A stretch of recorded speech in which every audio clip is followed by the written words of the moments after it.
So good morning everybody. So we are a group 1 and we were going to report our assigned topic, which is Unit 1, Introduction to Team Sports, definitions of team sports and basketball, including the brief history of basketball. So first, what is team sports? So team sport is an activity of group of individuals on the same team work together to accomplish an ultimate goal, which is usually to win. So this can be done in a number of ways, such as outscoring the opposing team.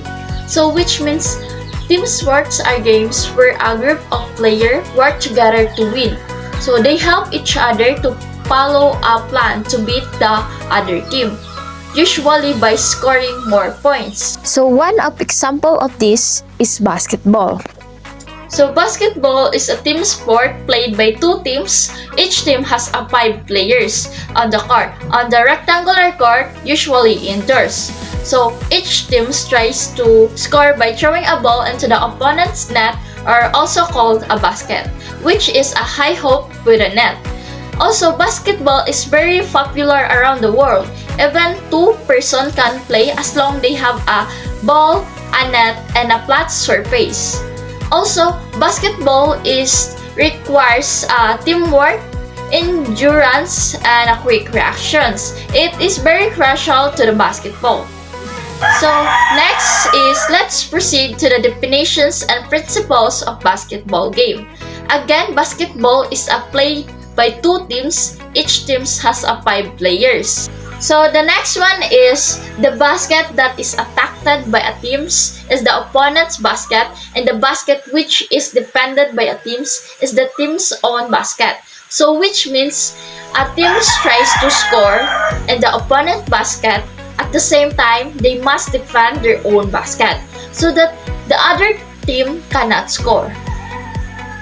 That's end of my report. The next reporter will be Miss Villarosa. Good morning. Next is the ball movement, meaning the ball can be moved in many ways, passed, thrown, or dribbled it in any direction. For example, if I'm playing basketball, I can pass the ball to my teammate, dribble it while standing, or throw the ball towards that basket. Next is the winner of the game, meaning the team with the most points after the fourth quarter wins. So if the score is tied, they play extra time until there is a winner. For example, if Team A has 60 points and Team B has 55 points, Team A wins. But if both of the teams has 60 points, they play the overtime until there is a winner. So the next one is Basic principles according to Dr. James Naismith. First is the game is played with a round ball and with the hands, meaning basketball uses round ball and players must use their hands, not their feet. For example, you throw, catch, or dribble the ball with your hands. Kicking the ball is not allowed. Second, a player cannot run with the ball. This means you are not allowed to run or walk while holding the ball. For example, if you catch the ball, you must pass it, shoot it, or dribble it. If you run without dribbling, that's called traveling. Third is any player can take up any position on the court at any time. This means players are free to move anywhere on the court. For example, a player who was defending can suddenly run to offense or help a teammate at any time during the game. Fourth is there shall no physical contact between players. This means players should not push, hit, or hold each other. For example, you cannot push someone to steal the ball. Doing that is a foul. Last principle is the goal or the basket shall be placed horizontally above the floor. This means the basket is placed high above the ground and not on the floor. For example, that's why players must shoot the ball upward to score instead of just rolling it into a goal.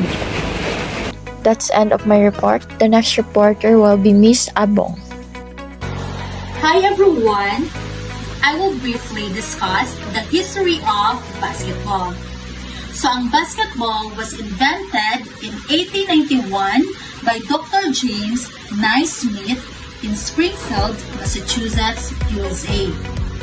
And by the way guys, si Dr. James Naismith was a physical education teacher and he is considered the father of basketball.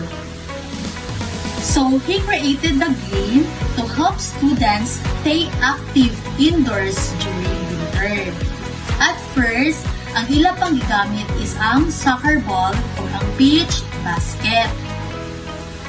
In 1892, the first official basketball game was played with 9 players per team. And also, in 1893, the backboard was invented to stop people interfering with the ball. So, giimbento ang backboard to prevent interference and make the game fair para klaro gud kaayo ang pag-shoot sa bola, walay dayaan.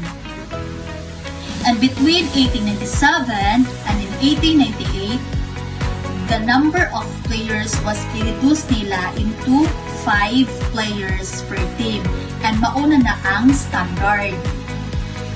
In 1906, ang pitch baskets were replaced by metal baskets with holes at the bottom to allowing the ball fall through para dali na lang din kaayo ang pag-shoot sa bola.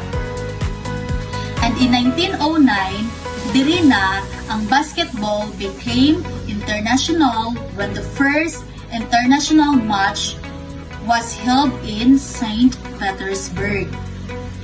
And also, in 1913, diri na naimbento ang ring na naa na siya'y net.